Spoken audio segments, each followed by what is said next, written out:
بسم اللہ الرحمن الرحیم۔ السلام علیکم معزز طلبہ کرام، آپ سب کیسے ہیں؟ آج ہم نور الانوار کے سبق نمبر 242 کو پڑھیں گے۔ آج کے ہمارے سبق کا عنوان ہے امام شافعی کا مذہب۔ آج کے سبق میں ہم امام شافعی کا مذہب اس حوالے سے پڑھیں گے کہ مجاز کے لیے عموم ہوتا ہے یا نہیں، کیونکہ ہم نے گزشتہ سبق میں احناف کا مذہب پڑھا تھا۔ احناف کے نزدیک مجاز میں عموم جائز ہے۔ امام شافعی اس حوالے سے کیا فرماتے ہیں، آئیے اس کو سمجھنے کی کوشش کرتے ہیں۔ تو آج کے ہمارے سبق کی عبارت وقال الشافعی لا عموم للمجاز سے شروع ہوتی ہے۔ سب سے پہلے ہم عبارت پڑھ کے اس کا ترجمہ کریں گے، اس کے بعد پھر اس کی وضاحت کی طرف بڑھیں گے۔ مصنف علیہ رحمہ لکھتے ہیں وقال الشافعی لا عموم للمجاز لأنه ضروری، اور امام شافعی نے فرمایا کہ مجاز کے لیے عموم نہیں ہے، کیونکہ مجاز ضرورت کے تحت ثابت ہوتا ہے۔ یصار الیہ فی الکلام عند تعذر الحقیقت، کلام میں حقیقت جب متعذر ہوتی ہے تو اس وقت مجاز کی طرف رجوع کیا جاتا ہے۔ والضرورت تتقدر بقدرها، اور ضرورت بقدر ضرورت ہی ثابت ہوگی، مقدر ہوگی۔ وترتفع باثبات الخصوص فلا يثبت العموم، اور ضرورت جو ہے وہ چونکہ اس بات خصوص سے اٹھ جاتی ہے، مرتفع ہو جاتی ہے، اس لیے عموم ثابت نہیں ہوگا۔ وَإِنَّا نَقُولُ، جبکہ ہم یہ فرماتے ہیں کہ إِنَّ عُمُومَ الْحَقِيقَةِ لَمْ يَكُنْ لِكَوْنِهَا حَقِيقَةً بَلْ لِدَلَالَةٍ زَائِدَةٍ عَلَى تِلْكَ، ہم یہ کہتے ہیں کہ حقیقت کا عموم اس کے حقیقت ہونے کی وجہ سے نہیں ہے، بلکہ اس پر ایک زائد دلالت کی وجہ سے ہے، اور وہ کالفی واللام فی المفرد المعہود ووقوع النکرۃ فی سیاق النفی ووصفها بصفۃ عامۃ وکون الصیغۃ صیغۃ جمع او کون المعنی معنی الجمع، جس کی مثال دیتے ہیں جیسے کہ اگر دیکھا جائے تو مفرد غیر معہود میں الف لام یا نکرہ کا سیاق نفی میں واقع ہونا، اور نکرہ کا صفت عامہ کے ساتھ موصوف ہونا، اور صیغے کا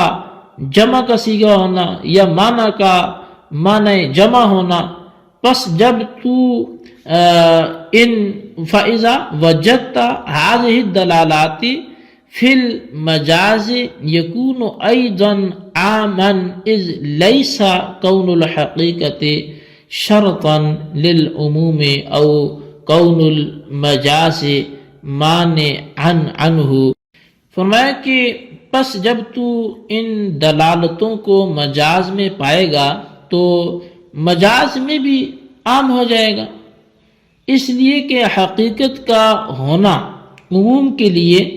شرط نہیں ہے، یا مجاز کا ہونا عموم سے مانع نہیں ہے۔ وَكَيْفَ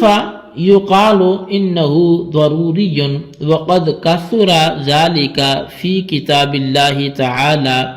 وَاللَّهُ تَعَالَى مُنَزَّهٌ عَنِ الضَّرُورَةِ، اور مصنف علماء فرماتے ہیں کہ اور یہ کیسے کہا جا سکتا ہے کہ مجاز ضروری ہے، یعنی یہ ضرورت کے تحت ثابت ہوتا ہے، یہ بات کیسے کہی جا سکتی ہے، حالانکہ مجاز کتاب اللہ میں بکثرت واقع ہے، اور یہ بات تو طے ہے کہ اللہ تعالیٰ ضرورت سے بے نیاز ہے، اس کو کسی چیز کی ضرورت نہیں ہے۔ جی طلبہ کرام، یہ ہمارے آج کے سبق کی عبارت اور اس کا ترجمہ تھا۔ آئیے اب اس کی وضاحت کی طرف بڑھتے ہیں۔ یہ بات پہلے بیان کی گئی کہ مجاز جس طرح خاص ہو سکتا ہے اسی طرح عام بھی ہو سکتا ہے، اور عام ہونے کا مطلب یہ ہے کہ ایک نوع کے تمام افراد کو شامل ہو، اور مجاز کے اندر اس طرح کا عموم ہمارے نزدیک یعنی احناف کے نزدیک جائز ہے، لیکن امام شافعی علیہ رحمہ نے فرمایا کہ مجاز کے اندر عموم جائز نہیں ہے، یعنی مجاز خاص تو ہو سکتا ہے لیکن عام نہیں ہو سکتا۔ اور اس کی دلیل یہ ہے کہ مجاز ضرورتاً ثابت ہوتا ہے، یعنی کلام میں جب حقیقت کا مراد لینا متعذر ہو جائے تو مجاز کی طرف رجوع کیا جاتا ہے۔ بہرحال مجاز ضرورتاً ثابت ہوتا ہے، اور جو چیز ضرورتاً ثابت ہوتی ہے وہ پھر بقدر ضرورت ہی ثابت ہوتی ہے، اور ضرورت خصوص کو ثابت کرنے سے مرتفع ہو جاتی ہے۔ تو یعنی ایک فرد میں مجاز کو ثابت کرنے سے بھی ضرورت پوری ہو جاتی ہے، بس جب خصوص کو ثابت کرنے سے یعنی ایک فرد میں مجاز ثابت کرنے سے ضرورت پوری ہو جاتی ہے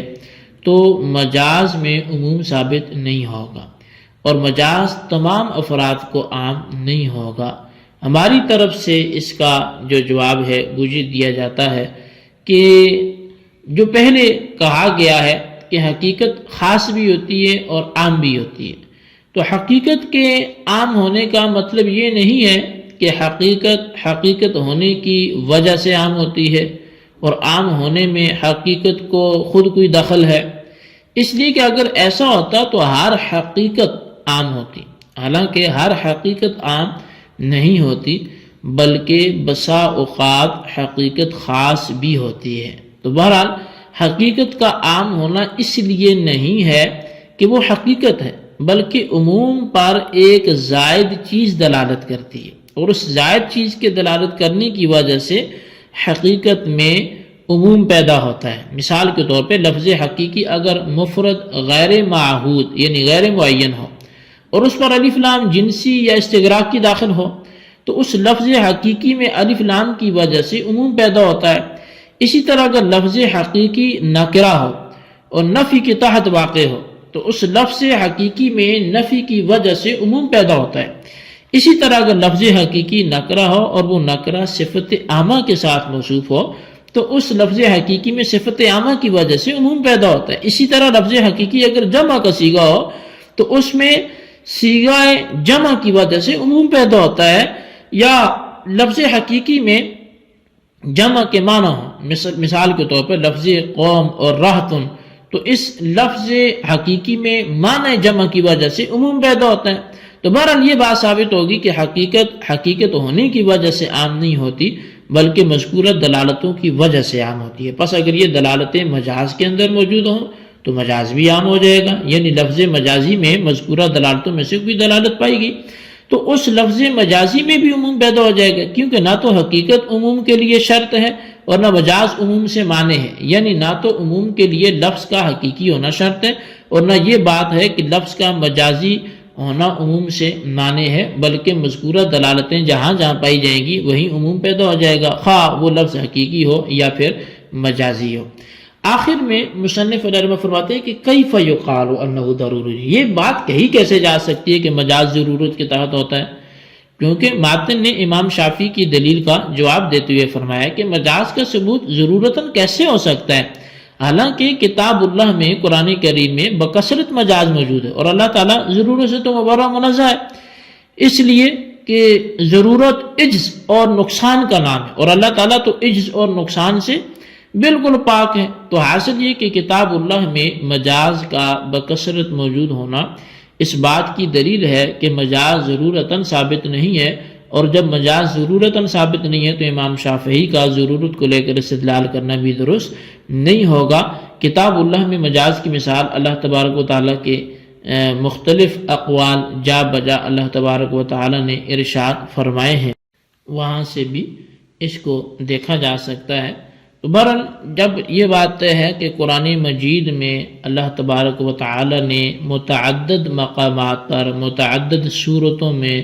متعدد واقعات میں جب مجاز کا کثیر استعمال فرمایا ہے تو مجاز کے کثیر الاستعمال ہونے کی وجہ سے کتاب اللہ میں کم از کم کوئی بھی شخص پر یہ بات نہیں کہہ سکتا کہ یہ ضرورت کے تحت ہوا ہے، چونکہ اللہ تبارک و تعالیٰ کو کسی چیز کی ضرورت نہیں ہے، وہ ہر چیز سے بے نیاز ہے، وہ ہر نقص سے پاک ہے، تو لہٰذا جب وہ ضرورتوں سے پاک ہے تو اس کا مطلب ہے کہ بغیر ضرورت کے، یعنی وہاں ایسا نہیں کہ مجاز کی طرف حاجت ہو تو وہ مجاز استعمال ہوا ہے، تو لہٰذا اس کا مطلب پھر یہ ہوگا کہ جب کتاب اللہ میں مجاز کا استعمال بلا ضرورت ہو سکتا ہے تو بلا ضرورت یعنی بغیر کسی جس کو بولیں کہ ضرورت کے تحت ہی مجاز استعمال ہوگا اور ضرورت اپنی بقدر ضرورت پر ہی بند ہوتی ہے، تو پھر یہ بات ہی نہیں رہے گی، پھر عموم آ جائے گا کہ ضرورت ہو یا نہ ہو تو مجاز تو لیا جا سکتا ہے۔ تو بہرحال یہ ہمارا آج کا سبق تھا۔ آج کے سبق میں آپ نے جو کچھ پڑھا اس کو خلاصتاً اپنے رجسٹر پہ ضرور لکھیں، بالخصوص ان سوالات کے جوابات ہیں۔ سوال نمبر 1 یہ کہ مجاز میں عمومیت کے حوالے سے امام شافعی کا نظریہ کیا ہے، اور سوال نمبر 2 یہ ہے کہ کیف یقال انہ ضروری، ان سے مصنف کیا فرماتے ہیں، وضاحت کریں۔ اللہ تبارک و تعالیٰ سے دعا ہے جو کچھ ہم نے پڑھا سنا اسے یاد رکھنے کی توفیق نصیب فرمائے، آمین بجاہ النبی الامین صلی اللہ علیہ وسلم۔